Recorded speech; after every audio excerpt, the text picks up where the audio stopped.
Hello friend, तो कैसे हो आप सभी। स्वागत करते हो आप सभी कई वस्ती जी को इसमें। तो फ्रेंड आज जो है कि बिहार रेडियोलेट एंट्रेंस एग्जाम्स के लिए स्पेशल जो है कि समाज का क्लास लेके आए हुए हैं, क्योंकि देखिएगा तो क्वेश्चन जो है कि समाज से ज़्यादातर पूछा जा रहा है, जिसका भी आगे एग्जाम होने वाला है।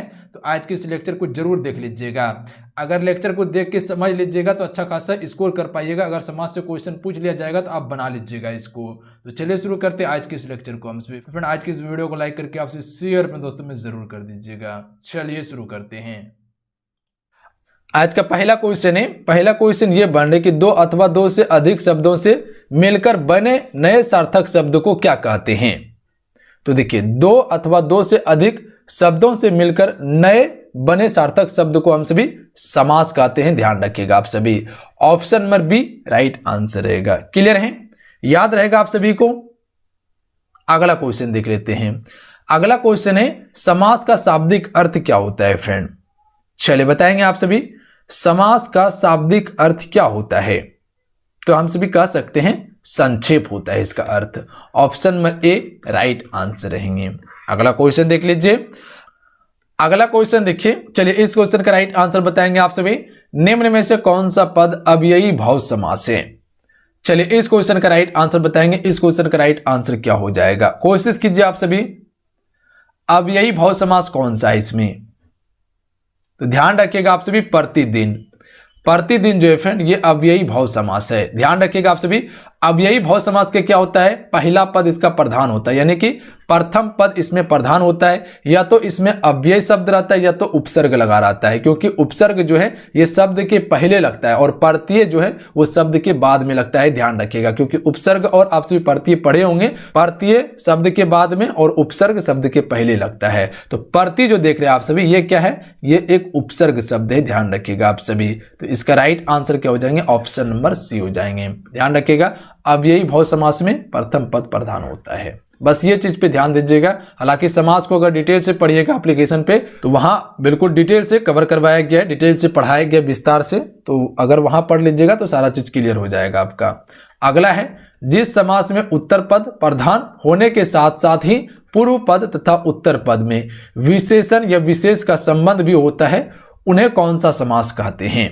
यानी कि उत्तर पद और पूर्व पद दोनों अगर प्रधान होता है और तथा उस पद में विशेषण और विशेष का संबंध भी होता है, तब उसे कौन सा समास कहते हैं। यानी कि पहला पद और दूसरा पद भी प्रधान हो उसमें, तब इसे हम सभी कर्मधारय समास कहते हैं। ध्यान रखिएगा, कौन सा समास कहते हैं, कर्मधारय समास कहते हैं। फिर ध्यान रखिएगा, समास कितना है, तो समास का कुल 6 भेद है।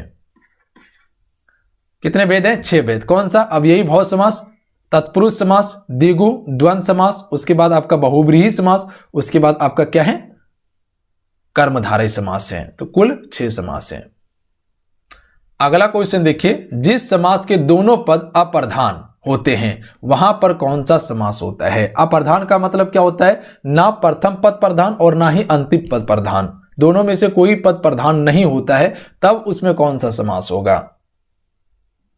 तो ध्यान रखिएगा, बहुव्रीहि समास होगा इसमें। इसमें क्या होता है, ना तो प्रथम पद प्रधान होता है और ना ही दूसरा पद प्रधान होता है इसमें, क्योंकि यह क्या करता है, अपना अर्थ को छोड़कर किसी तीसरे के अर्थ को बताता है। जैसे अगर क्वेश्चन दे दिया जाए आप सभी से कि लंबोदर में कौन सा समास है, तो लंबोदर में बहुव्रीहि समास होता है, क्योंकि इसका जो अर्थ होता है, लंबा है जिनका उदर, अर्थात गणेश, यानी कि तीसरे शब्द को यह दर्शा रहा है। हालांकि आगे पढ़िएगा तो सारा चीज आपका क्लियर हो जाएगा। ध्यान रखिएगा आप सभी। यहां ध्यान दीजिएगा, द्वंद्व समास में क्या होता है, अपोजिट वर्ड, जैसे लोटा डोरी, भात दाल, माता पिता, इसमें क्या होता है, द्वंद्व समास। द्विगु समास में क्या होता है, जैसे गिनती करने के लिए आ जाए, तेराहा, चौराहा, सप्ताह या नौवीं, ये सभी में द्विगु समास होता है। तत्पुरुष समास में क्या होता है, इसका अंतिम पद प्रधान होता है। ध्यान रखिएगा। बहुव्रीहि समास में क्या होता है, इसमें कोई भी पद प्रधान नहीं होता है। कर्मधारय समास में क्या होता है, उसमें दोनों पद प्रधान होता है। अव्ययी भाव समास में क्या होता है, उसमें प्रथम पद प्रधान होता है। अगला क्वेश्चन है, जितेंद्रिया में कौन सा समास है। फ्रेंड तो देखिए, जितेंद्रिया में जो समास हो जाएगा उसमें बहुव्रीहि समास होगा। अगर इसका अर्थ देखिएगा तो वो क्या हो जाएगा, जितेंद्रिया का अर्थ हो जाता है बुद्ध। ध्यान रखिएगा आप सभी, जिसने सारे इंद्रियों को जीत लिया हो, जिसने सारे इंद्रियों को जीत लिया हो, अर्थात हो जाएगा भगवान बुद्ध। ध्यान रखिएगा। तो ये तीसरे अर्थ को दर्शा दिया। तो बहुब्रीहि समास हो जाएगा इसमें, तो थोड़ा सा इसको ध्यान में रखना होगा। देवासुर में कौन सा समास है, तो ध्यान रखिएगा आप सभी, इसमें द्वंद्व समास होगा देवासुर में। एक दो चार वर्ड ऐसा होता है जो कि अपोजिट नहीं होता है पर भी उसमें द्वंद्व समास होता है, ध्यान रखिएगा, क्योंकि द्वंद्व मतलब हो जाता है अपोजिट वर्ड, जैसे आपको बताए थे। तो कुछ ऐसा शब्द है जो कि अपोजिट नहीं रहता है फिर भी वह द्वंद्व समास होता है, ध्यान रखिएगा। तो दो चार शब्द को याद रख लीजिएगा, जैसे देवासुर हो गया, आगे आएगा तो वो भी क्लियर हो जाएगा आपका, ध्यान रखिएगा। इसमें ध्यान रखिएगा जहां भी आपको देवासुर देखने के लिए मिल जाए द्वंद्व समास ही आपको लगाना है, अन्यथा कन्फ्यूजन में गलती नहीं कीजिएगा आप सभी। नोट करके रख लीजिए क्योंकि कन्फ्यूजन करता है, क्योंकि आप सभी को पता है कि द्वंद्व समास मतलब अपोजिट वर्ड होता है, तो ध्यान रखिएगा आप सभी। देवासुर भी द्वंद्व समास ही है। अगला है देशांतर में कौन सा समास है,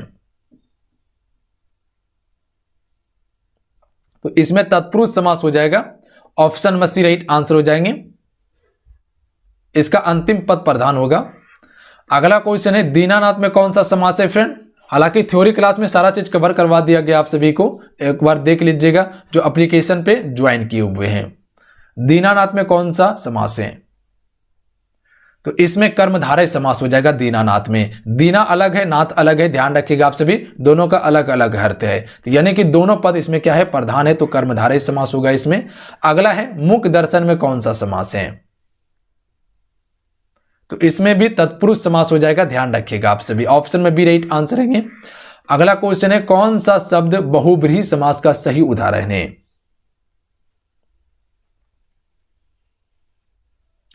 तो right answer option number C हो जाएंगे पंचानन। पंचानन बहुब्रीहि समास का सही उदाहरण है। अगर इसका अर्थ को देखिएगा तो अर्थ क्या हो जाएगा, पंचानन, अगर इसका समास विग्रह करके देखिएगा पंचानन का तो अर्थ क्या हो जाएगा, पांच आनन है जिसका अर्थात शंकर हो जाएगा, इसका अर्थ ध्यान रखिएगा आप सभी, क्या आ जाएगा, शंकर हो जाएगा। अगला है निशाचर में कौन सा समास है, तो निशाचर में भी बहुब्रीहि समास ही है, ध्यान रखिएगा आप सभी। अगर इसका समास विग्रह कीजिएगा निशाचर का तो क्या हो जाएगा, निशा में विचरण करने वाला अर्थात राक्षस होगा, ध्यान रखिएगा। तो इसका अर्थ क्या आ जाएगा, राक्षस आ जाएगा। तो निशाचर का अर्थ राक्षस होता है जो कि निशा में विचरण करने वाला, आकाश में घूमने वाला। अगला है चौराहा में कौन सा समास है, तो यहां फटाफट आंसर आ जाएगा क्योंकि आपको बताए थे जहां गिनती करने के लिए आ जाए तो इसमें क्या हो जाएगा, आपका द्विगु समास होगा। अगर यहीं सप्ताह दिया रहता तो उसमें भी द्विगु समास होता, अगर नवमी दिया रहता तो वहां भी द्विगु समास रहता, ध्यान रखिएगा। अगर पंचमुखी रहता तो वहां भी द्विगु समास रहता। एक क्वेश्चन को याद रखिएगा, एक क्वेश्चन आपसे भी से पूछा जाता है दशानंद के बारे में, तो ध्यान रखिएगा दशानंद में द्विगु समास नहीं होगा क्योंकि वहां पर भी गिनती करने के लिए मिलता है, 10 आनन है जिसका, तो ध्यान रखिएगा उसमें बहुब्रीहि समास होगा दशानंद में। दशानंद में बहुब्रीहि समास होगा क्योंकि 10 आनन है जिसका अर्थात क्या हो जाएगा, आपका रावण हो जाएगा। तो ये चीज पे गौर कीजिएगा, यही सब क्वेश्चन पूछता है जिसके कारण से कन्फ्यूजन में बच्चा गलती करते हैं। अगला है दशमुख में कौन सा समास है, तो दशमुख में भी बहुब्रीहि समास हो जाएगा। दशमुख किसका होता है, रावण का होता है, तो ध्यान रखिएगा आप सभी, जिनका 10 मुख हो अर्थात रावण हो जाएगा, तो इसमें भी बहुब्रीहि समास हो जाएगा। दशानंद में भी बहुब्रीहि समास। अगला क्वेश्चन है सुपुरुष में कौन सा समास है, तो सुपुरुष में हो जाएगा कर्मधारय समास हो जाएगा, ऑप्शन में सी राइट आंसर रहेंगे। अगला क्वेश्चन है विशेषण और विशेष के योग से कौन सा समास बनता है, तो जहां भी विशेषण और विशेष के योग से जो समास बनता है उससे हम सभी कर्मधारय समास ही कहते हैं। अगला क्वेश्चन देख लीजिए, निम्न में से एक शब्द जो द्विगु समास है उसका चयन कीजिए। इनमें से कौन सा एक द्विगु समास है, तो आपको क्या बताए थे, गिनती करने के लिए जहां आ जाए सप्ताह यानी कि 7 दिन, तो ऑप्शन में सी राइट आंसर हो जाएंगे। अगला है किस समास के दोनों शब्दों के समान अधिकरण होने पर कर्मधारय समास होता है, तो ध्यान रखिएगा आप सभी तत्पुरुष समास होगा, इसमें गौर कीजिएगा आप सभी। किस समास के दोनों शब्दों के समान अधिकरण होने पर कर्मधारय समास होता है, तो तत्पुरुष समास के, ऑप्शन में ए राइट आंसर हो जाएंगे। अगला क्वेश्चन है किसमें सही समासिक पद है, तो सही समासिक पद हो जाएगा देवरात्रि में हो जाएगा, ऑप्शन में बी राइट आंसर रहेंगे। अगला क्वेश्चन है द्विगु समास का उदाहरण है, तो द्विगु समास का उदाहरण हो जाएगा ऑप्शन नंबर डी त्रिभुवन हो जाएगा, ध्यान रखिएगा आप सभी, यानी 3 भवन भी कह सकते हैं इसको आप सभी। अगला है इनमें से द्वंद्व समास का उदाहरण है, द्वंद्व समास का उदाहरण कौन सा इसमें, तो रुपया पैसा हो जाएगा, देख लीजिए योजक चिन्ह लगा हुआ है और ज्यादातर योजक चिन्ह वाला क्वेश्चन पूछा जाता है, तो जहां पर योजक चिन्ह भी देखने के लिए मिल जाए तो आपको द्वंद्व समास में टिक कर देना है, थोड़ा सा क्लियर है। और जो अभी बताए थे आपको कि द्वंद्व समास कौन कौन सा याद रखना है, जो कि योजक चिन्ह नहीं मिलेगा देखने के लिए, अपोजिट वर्ड देखने के लिए नहीं मिलेगा, वो भी द्वंद्व समास होता है। अगला क्वेश्चन है अव्ययी भाव समास का एक उदाहरण, यथाशक्ति का सही विग्रह क्या होगा। देखिए यथाशक्ति अव्ययी भाव समास है, क्योंकि यथा जो है ये एक उपसर्ग शब्द है, ध्यान रखिएगा आप सभी। क्या बताए थे आपको, अव्ययी भाव समास में प्रथम पद प्रधान होता है, या तो अव्ययी शब्द लगा रहता है पहले, या तो उपसर्ग शब्द लगा रहता है पहले, ध्यान रखिएगा आप सभी। तो यथा क्या है, ये एक उपसर्ग शब्द है जो कि शब्द के पहले आता है, तो इसका सही विग्रह हो जाएगा शक्ति के अनुसार, option number C right answer रहेंगे। अगला है पाप पुण्य में कौन सा समास है, तो इसमें द्वंद्व समास हो जाएगा पाप पुण्य में, option number B right answer हो जाएगा, ध्यान रखिएगा पाप पुण्य में द्वंद्व समास हो जाएगा। अगला है लंबोदर में कौन सा समास है, तो एग्जाम्पल में बताए थे जिसका लंबा है उदर, अर्थात क्या हो जाएगा गणेश, यानी कि इसमें हम सभी कह सकते हैं बहुब्रीहि समास है, यानी कि अपना अर्थ को छोड़कर किसी तीसरे के अर्थ को बता रहा है ये। अगला है देश प्रेम में कौन सा समास है,